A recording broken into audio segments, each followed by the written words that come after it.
In this video, I'm doing a commentary on a match between Marc Olsen and Anton Dragostinov.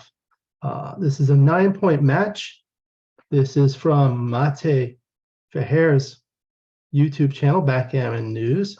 Thank you for allowing us to use this. I'm not familiar with Anton, but Marc, a lot of people are familiar with. World-class player. He's written multiple books. Backgammon from Basics to Badass, Pure Strategy, Cube Like a Boss, and most recently Masterclass with Mochi. He runs the Backgammon Galaxy website, the Backgammon Strategy, and other Facebook pages, YouTube channels, a lot of stuff. And he's an outstanding player. We'll learn a lot from this match. So Marc is playing the white checkers at the top and Anton the black checkers at the bottom, and Marc has a double 5 to play. He's going to point on head and he's looking at making his ace point, which he does. Now he has a 3-point board and Anton danced. Now Marc's looking to cube. It's 9 away, 9 away, 0-0 in a 9-point match. In his recent book, he has a whole chapter on cube action in undefined positions. So undefined positions are when both players have one or more checkers back, like here. So he gives points based on the structure, the priming, blitzing, race, all sorts of different things. Looks like he's counting the race right now. Looks like he has a small lead in the race. And he has a 3-point board with 10 checkers in the zone. Anton does have some development. He quickly takes. And now another double 5. So he's going to make his 3-point and come to his 11-point. And those are cocked. They're not playing dice on checkers. 2-1. Anton dances. Marc's looking to make another point. He cannot, but he can escape his last checker with a 6-5. Anton rolls a 4-3, comes in with a 4, and he can slot his 5-point or come down 13-10. And that's what he does. He comes down with 13-10. Now Marc's looking to hit with a 5 or a 2 or a 7 or a 9. He gets a 5-1. So he'll hit with the 5. And the 1, yeah, he's going to want to bring 1 over from 11 to 10 to give him an extra covering number. Anton's looking for a 4. He doesn't get it. He gets a 5-3, comes in with a 5, and he can make his 10-point with the 3. He's not containing any back checkers now, but in the event that he hits a checker later, might be an asset, as opposed to slotting his 5-point and having a blot on his board and a potential hitting exchange. And he does make his 10-point. Now Marc has 5s and 1s and 8s, like double 4s, to hit. 6-2. So he can hit, but I don't think that's the right idea. I think he just wants to make the point, make his 4-point with 10-4, and with the 2, brings down a checker, gives Anton a direct 6, or he can just play 6-4, trying to come home safely. He's looking at the hit. Now this leaves 20 numbers for Anton to come in and possibly get back into it, and double 5 would be a super joker. He does not. Now Marc's trying to close him out. 5-3. He's going to play the 5, 10-5, and the 3 he can lift, or he can just bring 1 down. He's trying to win a gammon to try to get 4 points right away. And Anton comes in hitting with the 4-1. So the 4 comes in and hits, and he has a 1 to play. Probably the safest one is 8-7. That's what he does. Now Marc has some numbers to come in and hit. That's one of them. He comes in with 1, and he shifts, and he plays 10 to 9. Keeps that back checker on the 24 point. That's always a good place to have it, as opposed to the 23 point. So 5-2, he comes in with the 5, and now he has a 2 to play. He can play 7 to 5. That duplicates the hitting 4s. You see, Marc can hit 9 to 5 with a 4, and if Anton plays 7 to 5, Marc could hit 24 to 20. That decreases the number of hitting numbers.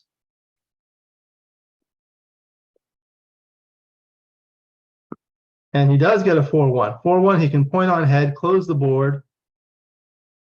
Now he's looking to win a doubled gammon for 4 points right away. 4-2, hits another checker, and he's going to bring one down to maintain flexibility. Now he just wants to make sure his doubles play okay. That's not good. 1, 2, 3, 4. Safe for now, but double 3s, double 5s, 5-3, double 4s will force him to crack, and he does not get that. He rolls a 4-2. Now he's hoping not to roll a double 2. Doesn't. 4-1. Comes in. Now he just doesn't want a 6-5. 6-1, and he bears off a checker. Marc's a pretty good favorite to win a gammon here. Double 4 just clears the 2 highest points. Now Anton wants to come in to save the gammon. He dances with a 3-2. Now 3-1. He wants to be safe, and playing that way 3 off 3-2 is completely safe. He's even on the 2 highest points. Anton comes in with 1 checker with the 5-1. Now Marc rolls a 3-1. Not a lot of great options.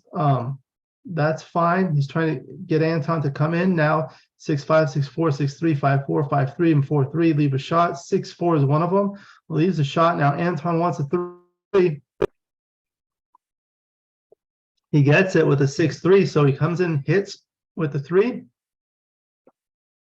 And now he's going to try to contain Marc's back checker. 3-2 is forced, plays to the 20 point. 5-4. So he could hit. That's what he does. Or maybe not. He's looking at making his 9 point. That does give Marc some rolls to just kind of get out of there.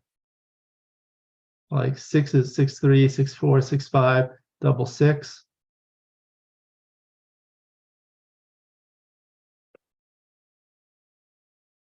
Marc looking for a 5. He rolls a 4-2. He can only play one of the numbers, and he must play the higher number. 3-2. So he can make his 5 point and hit loose. Now he's going to have all the even numbers to cover if Marc misses. Double 2, it's forced. You see his entering and hitting 2s are diversified, so he cannot come in with a 2, but he can hit with a 2, just like that. So 3, he must come in with the 3, and the 2, since he can't come in, that's called diversification. 6-4. Comes in hitting with the 4. Now, that 4-2 is cocked. Dice on checkers do not count. Have the nice black and white finger dish checkers. 6-5. So he's going to come in with the 5 and hit on the 6.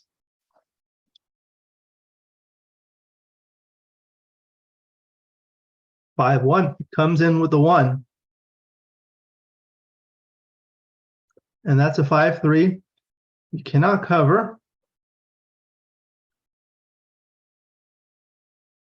These are always tough to play in containment games because you have a lot of choices as black, but white, most of his moves are forced. So he's going to play 13-8 and then hit 4-1. Trying to keep Marc from escaping. 6-5, Marc dances. Anton's on roll. He'd like a number like 6-4 or double 4, double 2 to make his 4 point. He doesn't get it. He rolls a 5-1. So he has to balance trying to make his 4 point, cover his ace point, and cover the outfield.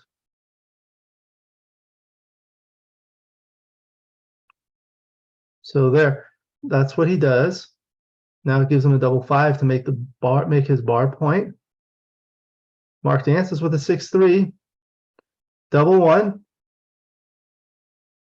He might make his bar point in case Marc comes in with an ace. He'll be blocked. And that's what he does. 3. He's trying to block the double fours with that. And 4. 5-3. Marc dances. 6-4.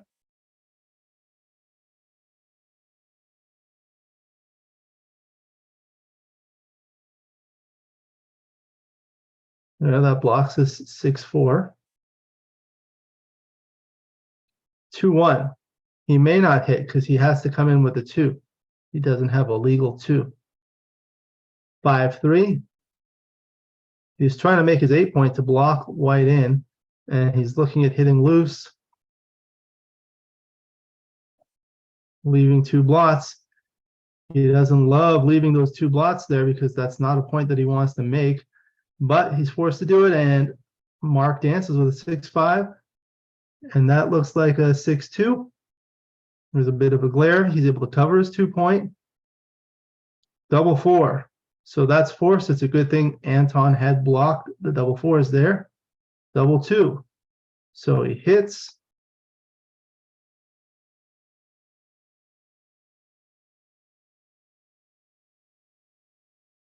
He can cover.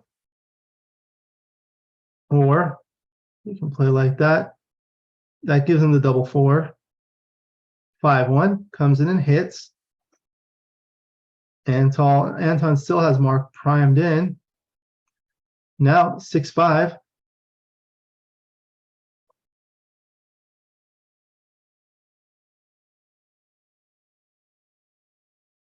He's just trying to get outfield control in case Marc jumps out with a 6-3 or 5-3. He does not, cannot move with the double 6. 3-2.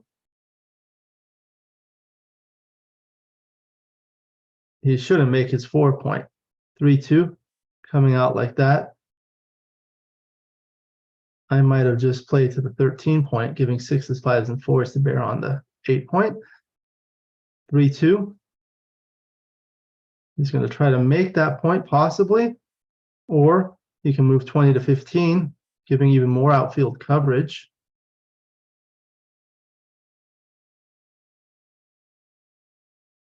He comes down. That gives Marc a 5-3, but he doesn't roll his 6-1. Keeps stacking his checkers to his ace point. Double 4. Now, he can make his 8-point.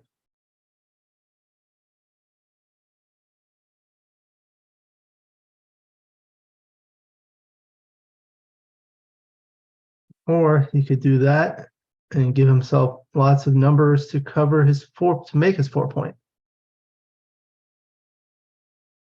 All right. Now 4-1, another checker. Now Anton's going to try to possibly make his 4-point and hit loose later. So 2-1, he does. He's hoping Marc does not roll a 1, so he can try. Oh, and Marc gets a 1. So no more further checkers. So Anton's looking to complete a closeout. Marc has 4 checkers off. For money, this is not a redouble, but here he quickly redoubles, and Marc passes right away. He doesn't want to allow Anton to go up 4-0 quickly. It's a big difference between a match and a money game. Because in a match, you're playing to a specific score, in this case, 9. So whoever gets to 9 first wins. In a money game, you're just trying to maximize the amount of points you win. 5-2. Brings 2 checkers down. He can't move his back checkers, of course. Now 2-1. Now you'll notice all those checkers and blacks on black sides. So it might have been better to split or slot, I mean. Now 5-3, but I don't think it's a big difference. 6-4, you can hit, and he does. Notice that he could have made his bar point, but he quickly ruled that out. This is much better, sends a 3rd checker back. Anton comes in with a 6-4. And sorry about the ads. This is what happens when you watch it on YouTube. So he's looking to hit loose with the 6 for lack of alternative. Sometimes you just do that for a tempo play. 6-3. Marc dances.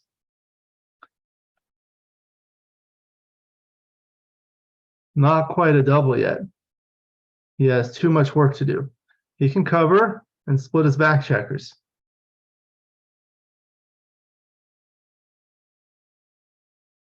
I think that's the wrong idea. You want to split your back checkers.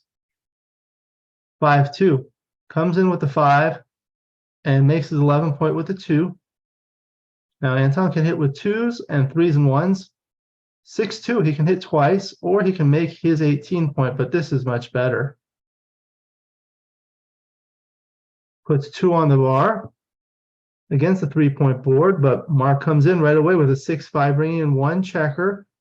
Now Anton has 4 checkers back to only 2, and he rolls a double 5, comes in with the first one. Probably just come in and hit all the way. Yeah, just like that. Back to the drawing board. 5-3 for Marc, comes in again, hitting. Still has 1 on the bar. And Anton comes in with a 3-1. 1, and then hits away, keeps hitting. Double 2, but what's happening is every time Marc comes in and hits back, it just sends another checker back. And he's doubling from here. So Marc quickly takes, doesn't look like he has enough. He has 4 checkers back. That's his biggest liability, and now he's not going to be able to cover.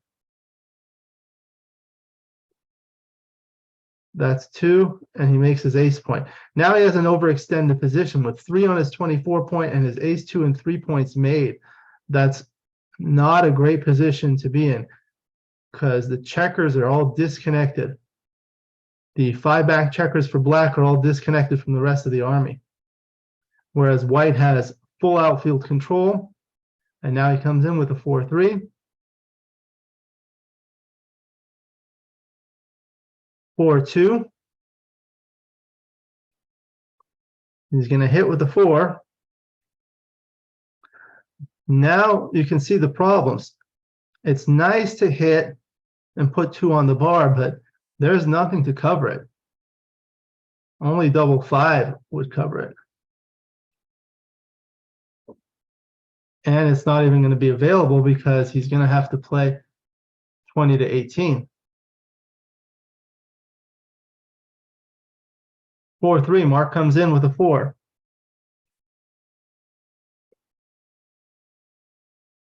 3-2, comes in with a 2 and makes his 21 point. White, as the trailer, has a high value of cube ownership because he can redouble to 4 and get full values out of his gammons on 4s, on 4. And white does have some gammons here. He's considering redoubling here. And black is in a tough position.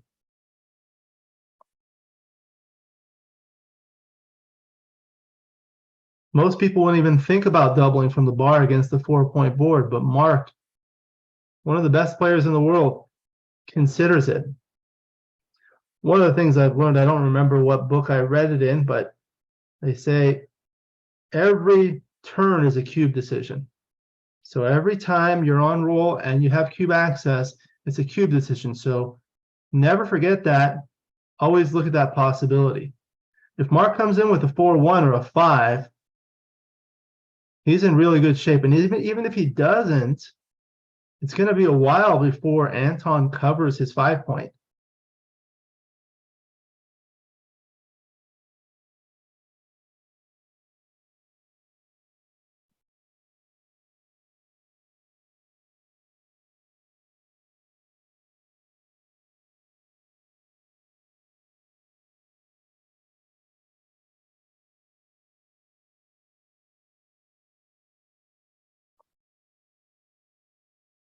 And he does. Redouble to 4. And Anton takes.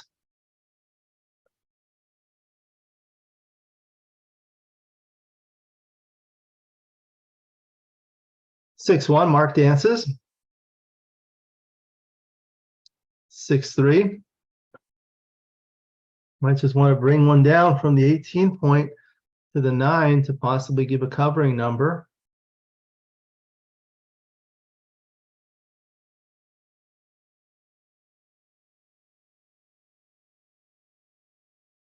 If you haven't seen Mate's YouTube channel, I definitely recommend it, Backgammon News. I'll put a link in there. Marc dances. He has many, many videos. Double 2. Not a lot of good options. He's going to shift with 6-4 twice. And bring 2 there. Now he's going to have a bad double 4. Not Marc who rolls it. If black rolls double 4, everything is blocked. 4-1. Might play to his 11 point. That'll give him some covering numbers. 6-4. Here's the problem with that shift. He has no priming value. If white comes in, he's going to come in and he cannot be primed. Now, Anton hits with a 3-2.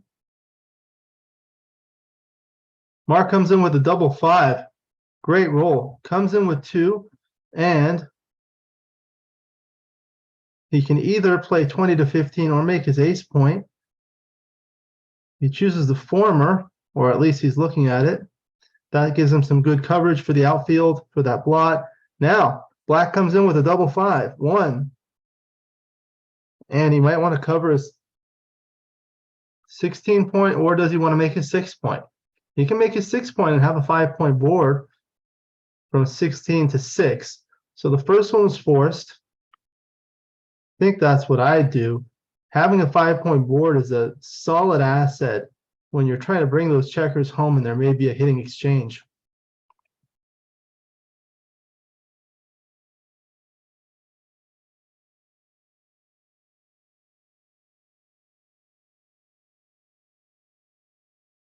Two, 3. And now he's going to figure out his fourth one, and he goes 23-18. All right. Now Marc's going to have to be careful of hitting loose. Like here with the 4-3, he can hit loose, but Anton will have a lot of return shots from the bar. And black is a big favorite in a hitting exchange with a 5-2 board advantage. You see black has a 5 point board, white has only a 2 point board. So Marc has to play the safe play. He would have liked to have hit, but that would have given too many return shots. Now 6-5 for Anton. He's going to make his 15 point, or at least look at it.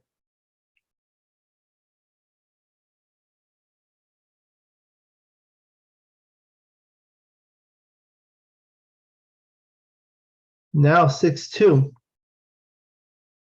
See, Marc can hit there and safety, but now Anton's going to have good threes from the bar. 5-4, not a good 3. Probably come in with the 5 and continue.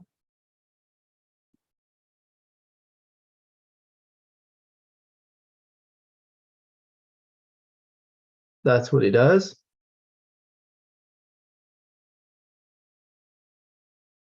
Double 5. He's going to safety that one, play one in, and make his ace point. Checkers on his 15 point are blocked. You don't love making your ace point, but at least it's a point and you get to unstack that heavy 6 point with 6 checkers on it. Really want to avoid those big stacks. Some people call them candlesticks. They just create a lot of inflexibility, or they decrease your flexibility. 6-4, he can play 16-6, safetying a checker. That's what he does.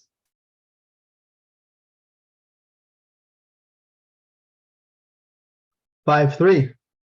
Looks like he'll clear his 11 point. Doesn't love stacking. The 6 point again. 94. He's counting the race.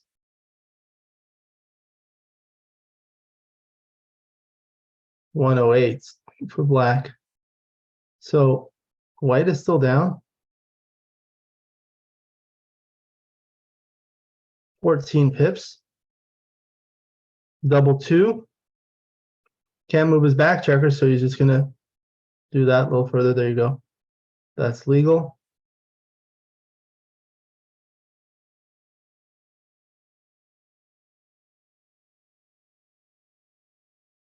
Double six, but oh, that's not cocked. Okay, double six. That's a good roll. Puts him ahead, I believe. Or it's close. Double five.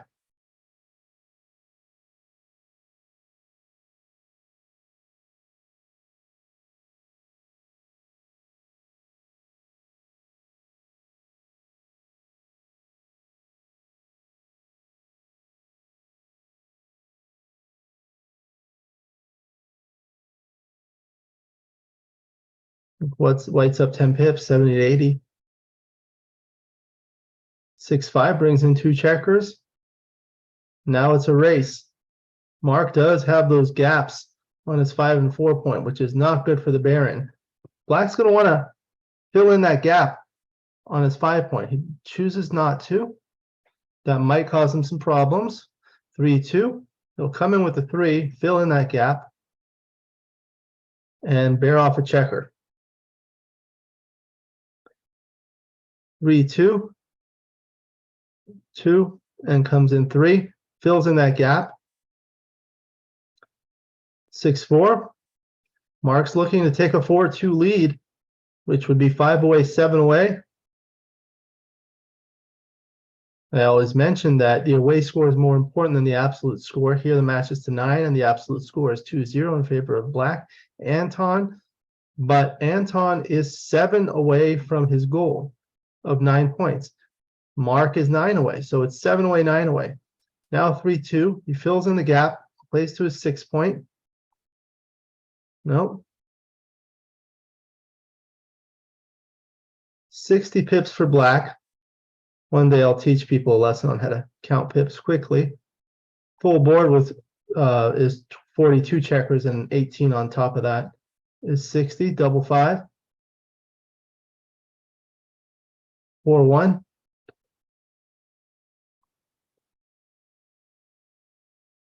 Unless Marc rolls, unless Anton rolls really good, Marc's going to go up.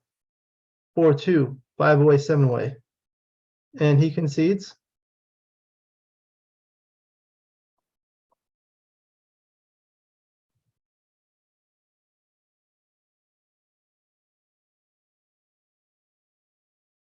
Five away and 7 away. Those are odd away scores. It's always better to be even away. 3-1, Marc makes his 5 point. 4-1. Come down and split. 5-3, he's able to hit. Always look at the 5-3 when the opponent brings one down with a 4. Now, Marc has some threats. He's ahead in the race with 1.5 checkers back, 1 checker all the way back and 1 in the outfield. 6-4, he can point on head, running low on ammunition, but it does put 2 on the bar. Double 2. Now, looks like a good double. And he passes right away. 2 on the bar, no development, 3 checkers back. Just concedes. Now Marc is at the valuable 4 away score, a double gammon. Wins the match with perfect efficiency without any overage. Now 6-3 for black. He's going to come out and split his back checkers and down. 5-1. Marc correctly plays 13-7. A lot of people incorrectly play that by hitting twice. In those cases, you don't want to hit twice. With the 6-5, you want to hit twice, but with a 5-1, you just want to play 13-7, bring an extra checker into the zone. Now, 5-1 comes in with a 5 and plays 10-9. Marc's looking to point on head with small numbers. He doesn't get it, but he makes his 18 point and brings 2 checkers to his bar point. Very strong roll for a non-hitting roll. 3-2. Very unproductive roll for black for Anton.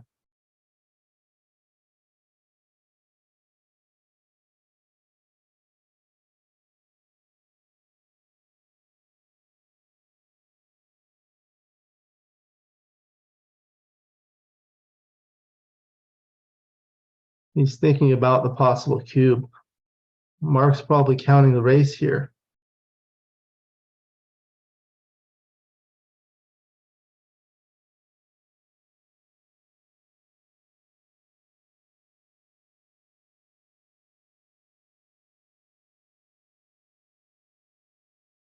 Big lead of almost 20 pips. And as the leader, sometimes you want to be aggressive with the cube, like at 4-way.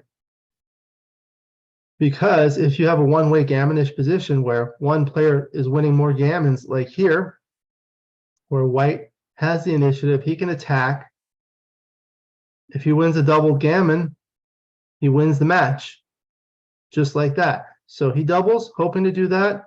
Doesn't do that, but he can hit, and he can hit twice, actually, because he doesn't want to break his midpoint. It's called a double tiger play, hitting 2 on the bar and leaving 2 blots in the board. Black comes in with a 4-3. Now 5-4. Not a productive roll. Might hit with 8-3 and cover. Or play behind. Just ahead in the race, trying to race. Doesn't want to have a third checker sent back. And that is that a 4-3 or a 5-3? 4-3. Okay. He makes his 9 point. He could have made his 5 point, but he doesn't. 6-1.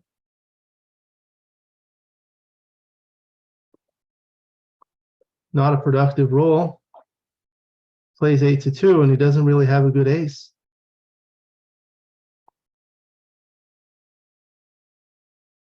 Looking at slotting his 5 point, that does retain the board.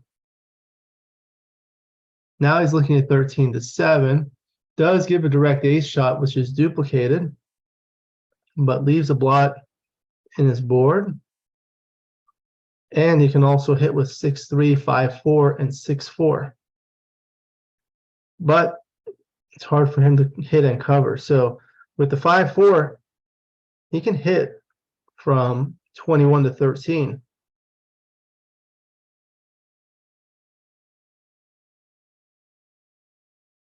Now 5-4, great roll for Marc. He gets to come in, hitting, sending another checker back, and covering his blot, making a 3-point board. 6-1, white dances.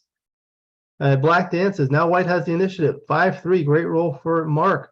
He gets the point on head, putting 2 checkers on the bar. Now he needs 5s and 4s to come in. He does not get it. Black's also shooting at another 5. See, he made his 4 point instead of hitting that checker. 6-5. He's trying to close him out and win a double gammon for the match. 5-2. He's going to hit and hit again. Now if Anton doesn't roll a 5 soon, he's going to be in trouble. 4-1. He doesn't get it. Now Marc rolls a 6-2, closes his board. Big favorite to win a gammon and win the match in this single game. 5-3. You want to look at numbers that will crack like double 3s. But that was the only number. Now he rolls a 4-2, clears.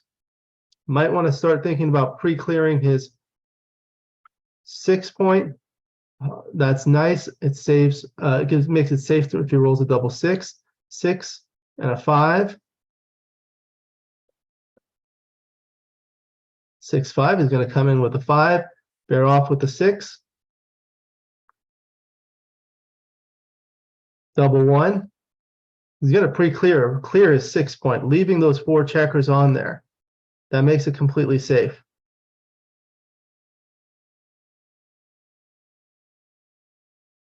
hoping that black comes in with a 6. He does not. Now he rolls a 4-2, clears 2 checkers off his 5 point. 6-2, he comes in with one checker. Marc doesn't roll on a roll of 6-1, 5-1, or 4-1. He gets a 4-2. Should take 2 checkers off. That's good. Allows black to come in easier. Double 5. So that's 2. Now he's going to try to save the gammon. But it looks like Marc is a pretty decent favorite to win a gammon. But he's going to need better rolls than a 2-1. 6-2. So he's going to want to come in perfectly with the 2, and with the 6 he comes out. 5-1 bears off 2 checkers. Double 4. That's a good roll. Brings in 2 checkers, 4 crossovers perfectly. 5-1 bears off 2 checkers. Now he has those semi gaps on the 1 and 2 points. 3-1, the 3 he comes in perfectly. Anytime you can come in perfectly to try to save that gammon, you do that, gets another crossover. And another ad. This is for the Peloton. And Marc took off 2 checkers. 5-1. Might want to get the 2 crossovers, playing 15-10 and 13-12. 5-4. Takes 2 checkers off. Double 5. He can get 4 crossovers.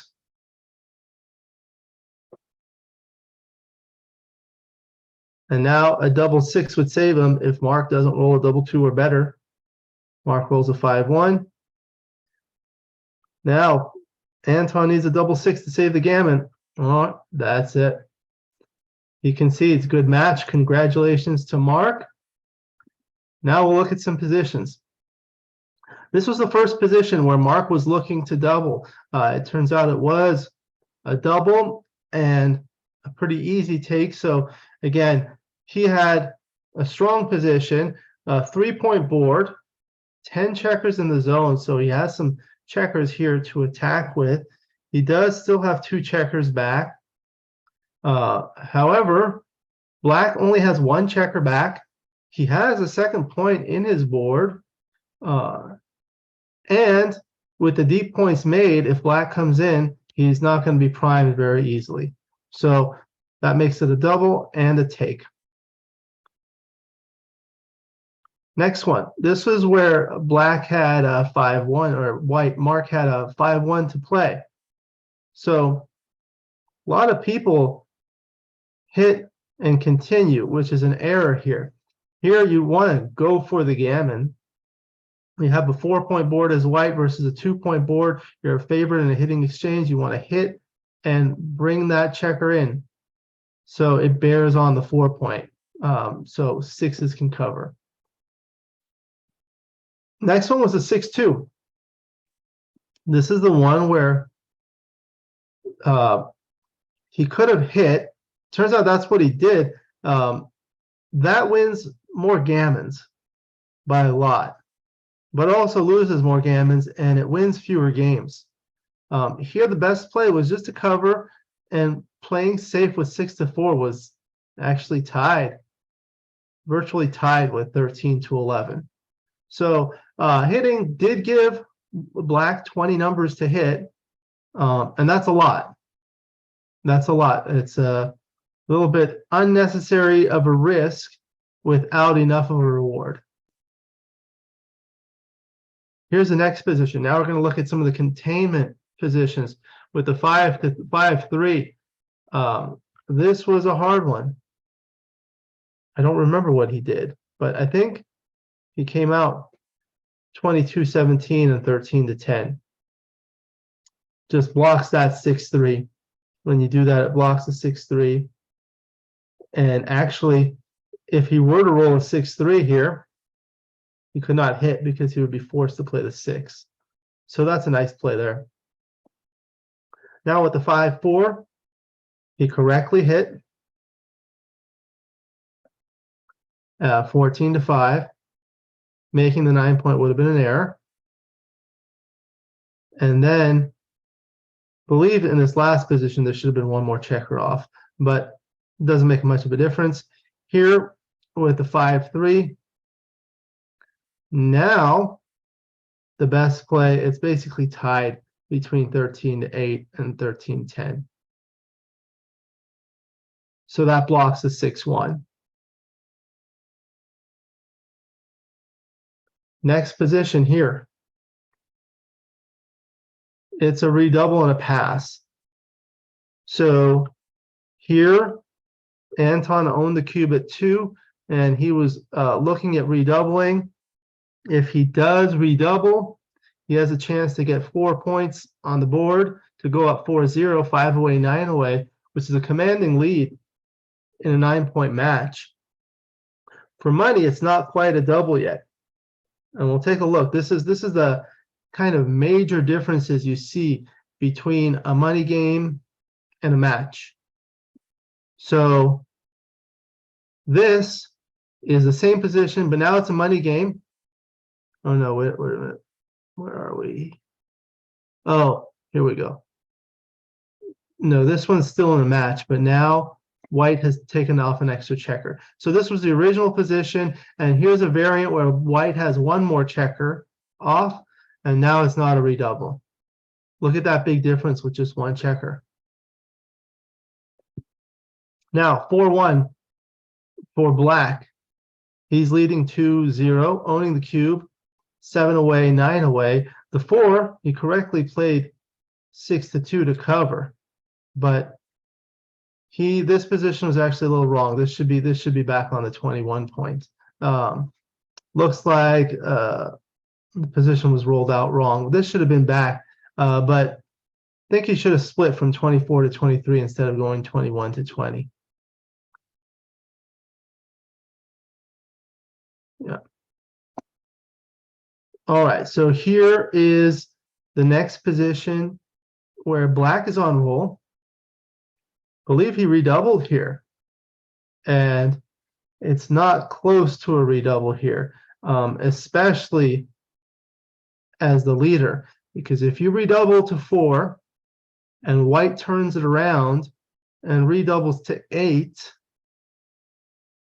now white can have the full value of 8 points, but if black gets 8 points, he gets the 10 points. So that's 1 point of overage, which he doesn't need.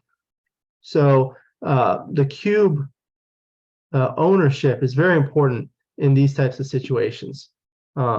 So Marc took, and then now if the cube were in the center, it's still not a double, but it's much closer.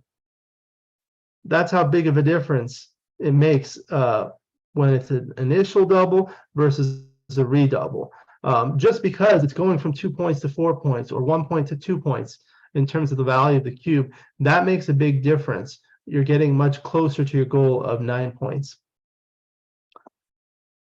Now, this is where Marc redoubled, and it was a pass. But I believe he took. And this was in a subsequent game where white was on roll with 2 on the bar. It was almost too good to double, but he doubled. I believe black quickly passed. Too many problems here. Even though he only has 8 checkers in the zone here, 2 on the bar, no development. There's not a lot that black can roll to get back into the game. And that's it. Thank you for joining me in this video. I hope you enjoyed it. This is Marc Olsen versus Anton Dragostinov from Mate Feher's YouTube channel, Backgammon News. Thank you for letting us use this video. Please like and subscribe. Give us some comments. Let us know what you'd like me to see, what you'd like me to make in the next video. And I'll see you in the next video.